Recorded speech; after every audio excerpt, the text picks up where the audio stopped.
जंतर मंतर आंदोलनावेळी हा व्हिडिओ तुमच्या नजरेखालून देखील गेला असेल। व्हिडिओत काय दिसतंय तर एक मुलगी पीएम मोदींच्या राजीनाम्याची मागणी करताना अपशब्दांचा वापर करते, शिवीगाळ करते। इटलीच्या पंतप्रधान जॉर्जिया मेलोनी यांचा उल्लेख करत ही तरुणी अनेक अपशब्द वापरते। याच व्हिडिओवरून आता या तरुणीवर मोठी ॲक्शन घेण्यात आली आहे। ही तरुणी नेमकी कोण आहे, तिच्यावर नेमकी काय ॲक्शन घेण्यात आली आहे, सीजेपीने या सगळ्यांवर नेमकं काय म्हटलंय, सगळं या व्हिडिओच्या माध्यमातून जाणून घेऊ। नमस्कार, मी पूजा, तुम्ही पाहताय लोकमत। सीजेपीच्या आंदोलनात झालेल्या लाठीचार्जवरून एकीकडे संताप व्यक्त केला गेला तर दुसरीकडे विद्यार्थ्यांनी वापरलेल्या भाषेवरूनही टीका झाली। नुकतंच कंगना रनौतने विद्यार्थ्यांसाठी वापरलेला जनरेशन गटर या शब्दावरून देखील मोठा वाद झाला। दरम्यान आता आंदोलनावेळी दिल्लीच्या जंतर मंतर येथील एक व्हिडिओ सोशल मीडियावर व्हायरल होतोय। व्हिडिओत दिसणारी ही तरुणी आहे रुचिका सिंग, जिचं वय आहे 25 वर्ष। 23 जुलैचा हा व्हिडिओ असल्याचा दावा केला जातोय। व्हिडिओतील मुलगी मोदींना शिवीगाळ करत असते आणि त्यानंतर इटलीच्या पंतप्रधान जॉर्जिया मेलोनी यांचा सुद्धा ती उल्लेख करते। या तरुणीवर आता 0 FIR दाखल करण्यात आली आहे। गुन्हा कुठेही घडला असला तरी 0 FIRच्या माध्यमातून कोणत्याही पोलीस ठाण्यात तक्रार करता येते। गाझियाबादमध्ये राहणाऱ्या सुप्रीम कोर्टाच्या वकील स्मृती सिंग यांनी हा गुन्हा दाखल केलाय। त्यांनी तक्रारीमध्ये काय म्हटलंय तेही जाणून घेऊ। मोदींना शिवीगाळ करणाऱ्या या मुलीचं नाव रुचिका सिंग असल्याचा दावा त्यांनी केला। रुचिका सिंगनं जाणून बुजून मोदींना शिवीगाळ केली, यामुळं त्यांच्या संविधानिक पदाच्या प्रतिष्ठेला धक्का पोहोचल्याचं त्यांनी तक्रारीत म्हटलंय। त्यांनी सोशल मीडियावर एक व्हिडिओ शेअर केला आणि व्हिडिओ शेअर करत रुचिका सिंग, जिने मोदींसाठी अपशब्द वापरले, तिच्यावर स्मृती सिंग यांनी टीका केली। स्मृती सिंग यांनी सोशल मीडियावर व्हिडिओ शेअर करत म्हटलं की जे शब्द रुचिका सिंग हिनं मोदींसाठी वापरले ते निषेधार्ह आहेत। मला सुद्धा मुलं आहेत आणि माझी मुलं सुद्धा सोशल मीडियावर आहेत।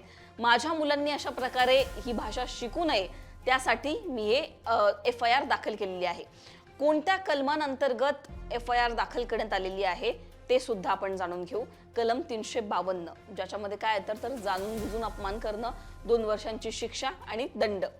कलम 353(1), ज्याच्यामध्ये भडकाऊ भाषण करणं, 3 वर्षांची शिक्षा आणि दंडाचा समावेश आहे। कलम 356(1), एखाद्याची जाणून बुजून प्रतिमा खराब करणं, बदनामीकारक विधान करणं, ज्याच्यामध्ये सुद्धा दंड आणि 3 वर्षांच्या कारावासाचा समावेश आहे। नोएडाच्या एक्सप्रेसवे पोलीस ठाण्यात हा गुन्हा दाखल करण्यात आलेला आहे। अनेक हिंदू संघटना सुद्धा या तरुणी विरोधात आक्रमक झालेल्या पाहायला मिळतात, तिच्यावर टीका करताना आपल्याला पाहायला मिळतात। या सगळ्यांनंतर या तरुणीवर गुन्हा दाखल झाल्यानंतर आता सीजेपी कडून सुद्धा प्रतिक्रिया समोर आली आहे। सीजेपीचे प्रवक्ते सौरभ दास यांनी काय म्हटलं तेही पहा। रुचिका सिंग यांच्या विरोधात फौजदारी यंत्रणेचा गैरवापर करणं हे अस्वीकारार्ह आहे। असभ्य भाषेमुळे एखाद्यावर गुन्हा दाखल होत नाही। लोकसभेतील 50 खासदारांवर अशा प्रकारे गुन्हेगारी खटले आहेत। भाजपमधील जवळपास 100 खासदारांचा यात समावेश आहे। पोलिसांनी आपली शक्ती त्यांच्यावर केंद्रित करावी, एका 25 वर्षांच्या मुलीवर नाही। तरुणांचा छळ तात्काळ थांबला पाहिजे, असं सौरभ दास यांनी म्हटलं। दरम्यान या सौरभ दास यांच्या प्रतिक्रियेनंतर त्यांच्यावर सुद्धा टीका करणारा एक वर्ग सोशल मीडियावर आपल्याला पाहायला मिळाला। सुरुवातीपासूनच सीजेपीच्या आंदोलनानंतर 2 वर्ग सोशल मीडियावर आपल्याला पाहायला मिळतात। एक, हे विद्यार्थी नव्हतेच, ते टेररिस्ट होते, त्याचबरोबर या विद्यार्थ्यांवर टीका करणारा एक वर्ग आहे।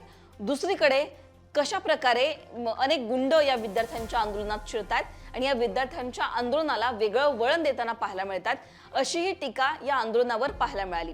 20 तारखेला जेव्हा पोलिसांनी विद्यार्थ्यांच्या आंदोलनावर लाठीचार्ज केला, विद्यार्थ्यांवर लाठीचार्ज केला, त्यानंतर हे संताप जो आहे सोशल मीडियावर मोठ्या प्रमाणात पाहायला मिळाला, विद्यार्थ्यांचा संताप पाहायला मिळाला।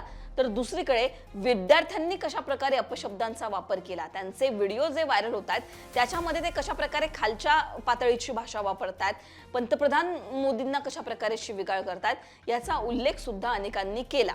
ज्या भाजपच्या खासदार आहेत कंगना रनौत यांनी सुद्धा यावरूनच या जनरेशन झेड म्हणजे जे जेन झी आहेत त्यांच्यावर टीका केली। 2 वर्ग सोशल मीडियावर या संदर्भात आपल्याला पाहायला मिळतात। तुम्हाला नेमकं काय वाटतं? या तरुणीवर जो FIR दाखल झालेला आहे तो योग्य आहे का? सीजेपीची जी प्रतिक्रिया याच्यावर आलेली आहे त्यावरची तुमची मतं काय आहेत हे कमेंटमध्ये सांगा। लोकमतला सबस्क्राईब केलं नसेल तर सबस्क्राईब करायला विसरू नका। धन्यवाद।